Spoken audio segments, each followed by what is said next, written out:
ನಮಸ್ತೆ ಎಲ್ಲರಿಗೂ, ಹೇಗಿದ್ದೀರಾ? ಇವತ್ತಿನ ವಿಡಿಯೋದಲ್ಲಿ ರವೆ ಉಂಡೆನ ಸರ್ಕಲ್ ಶೇಪ್ ಕೊಟ್ಟು ಮಾಡಿರುವಂಥ ವಿಡಿಯೋನ ನಿಮ್ಮ ಜೊತೆ ಶೇರ್ ಮಾಡ್ತಾ ಇದ್ದೀನಿ.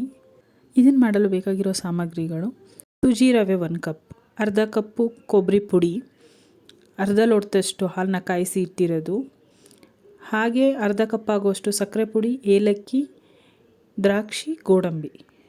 ಮೊದಲಿಗೆ ಒಂದು ಬಾಣಲೆಯಲ್ಲಿ 2 ಟೇಬಲ್ ಸ್ಪೂನ್ ಆಗುವಷ್ಟು ತುಪ್ಪನ ಹಾಕ್ಕೊಳ್ತಾ ಇದ್ದೀನಿ.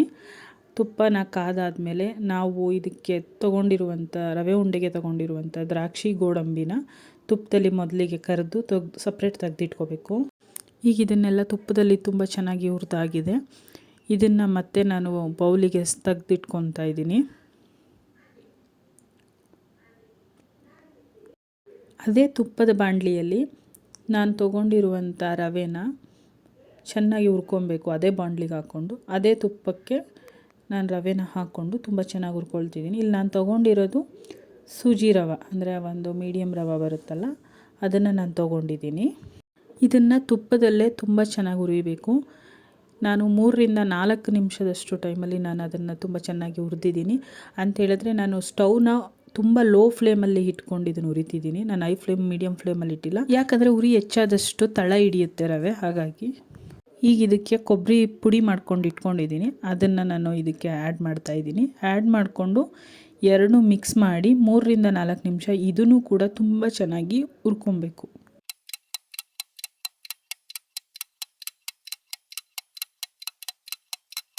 ಇದಕ್ಕೆ ನಾನು 3 ಏಲಕ್ಕಿನ ಕುಟ್ಟಿ ಪುಡಿ ಮಾಡ್ಕೊಂಡಿದ್ದೆ, ಅದನ್ನು ಆ್ಯಡ್ ಮಾಡ್ತಾಯಿದ್ದೀನಿ.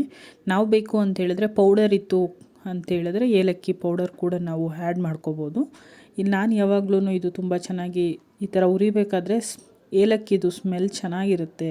ನಾವು ರಾಯಿ ಏಲಕ್ಕಿನ ಕುಟ್ಟಿ ಪುಡಿ ಮಾಡಿ ಹಾಕೋದ್ರಿಂದ ತುಂಬ ಚೆನ್ನಾಗಿರುತ್ತೆ ಅಂತೇಳಿ ನಾನು ಯಾವಾಗಲೂ ಏಲಕ್ಕಿನ ಕುಟ್ಟಿನೇ ಹಾಕ್ತೀನಿ. ನೀವು ಬೇಕು ಅಂತೇಳಿದ್ರೆ ಪುಡಿ ಇರುತ್ತಲ್ಲ, ಪುಡಿ ಬೇಕಾದರೆ ಯೂಸ್ ಮಾಡ್ಬೋದು. ನಮಗೇನಾದರೂ ಸ್ವೀಟ್ ತಿನ್ನಬೇಕಂತ ಹೇಳಿದಾಗ ಈ ಥರ ನಾವು ಒಂದು 10-15 ಮಿನಿಟ್ಸಲ್ಲಿ ನಾವು ಇದನ್ನು ಮಾಡಿಕೊಂಡು ತಿನ್ಬೋದು. ತುಂಬ ಬೇಗನೆ ಆಗುತ್ತೆ. ಹಾಗೆ ಇದಕ್ಕೆ ತುಂಬ ಜಾಸ್ತಿ ಸಾಮಗ್ರಿಗಳು ಕೂಡ ಬೇಕಾಗಲ್ಲ.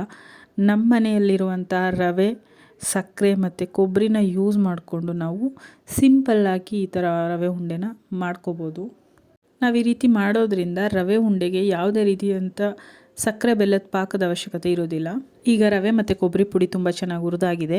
ಈಗ ಇದಕ್ಕೆ ರೆಡಿ ಮಾಡ್ಕೊಂಡಿರೋ ಸಕ್ಕರೆ ಪುಡಿನ ಹಾಕ್ತಿದ್ದೀನಿ. ಇದು ತುಂಬ ಪೌಡ್ರ್ ಥರ ನಾನು ಮಾಡಿಲ್ಲ, ಸಕ್ಕರೆಯನ್ನು ತರ್ತರಿಯಾಗಿ ಪುಡಿ ಮಾಡ್ಕೊಂಡಿದ್ದೀನಿ. ತರ್ತರಿಯಾಗಿ ಪುಡಿ ಮಾಡ್ಕೊಂಡು ಹಾಕ್ಕೊಂಡಿದ್ದೀನಿ.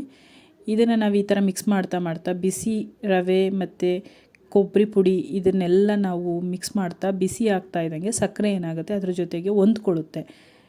ರವೆ ಮತ್ತು ಕೊಬ್ಬರಿ ಜೊತೆ ಸಕ್ಕರೆ ಕೂಡ ಹೊಂದ್ಕೊಳ್ಳುತ್ತೆ. ಹಾಗಾಗಿ ನಾನು ಅದನ್ನು ತರ್ತರಿಯಾಗಿಯೇ ಪುಡಿ ಮಾಡ್ಕೊಂಡಿದ್ದೀನಿ. ಈಗ ಇದಕ್ಕೆ ನಾನು ಆಗಲೇ ಕಾಯಿಸಿ ಆರಿಸಿರುವಂಥ ಹಾಲು ಇಟ್ಕೊಂಡಿದ್ದೀನಿ. ಈಗ ಸ್ವಲ್ಪನೇ ಅದಕ್ಕೆ ಆ್ಯಡ್ ಮಾಡ್ತಾ ಮಿಕ್ಸ್ ಮಾಡ್ತಾಯಿದ್ದೀನಿ. ನಾವು ಅರ್ಧದಿಂದ ಮುಕ್ಕಾಲು ಲೋಟದಷ್ಟು ಹಾಲನ್ನ ಕಾಯಿಸಿ ಆರಿಸಿ ಇಟ್ಕೊಂಡಿರಬೇಕು. ಆದರೆ ಅದನ್ನು ನಾವು ಒಂದೇ ಸಲ ಹಾಕಬಾರ್ದು. ಯಾಕೆ ಅಂತೇಳಿದ್ರೆ ಅದು ಒಂದು ಟೈಮು ತುಂಬ ಜಾಸ್ತಿ ಕೂಡ ಆಗಿಬಿಡುತ್ತೆ. ನಾವು ಅದನ್ನು ನೋಡಿಕೊಂಡು ಮತ್ತೆ ಸ್ವಲ್ಪ ಎಷ್ಟು ಬೇಕು ಅಷ್ಟನ್ನು ಹಾಕ್ಕೊಂಡು ನಾವು ಮತ್ತೆ 1 ಸ್ಪೂನ್ 2 ಸ್ಪೂನ್ ಹಾಕ್ತಾ ಅದನ್ನು ಫುಲ್ಲು ಮಿಕ್ಸ್ ಮಾಡ್ತಾ ಇರಬೇಕು.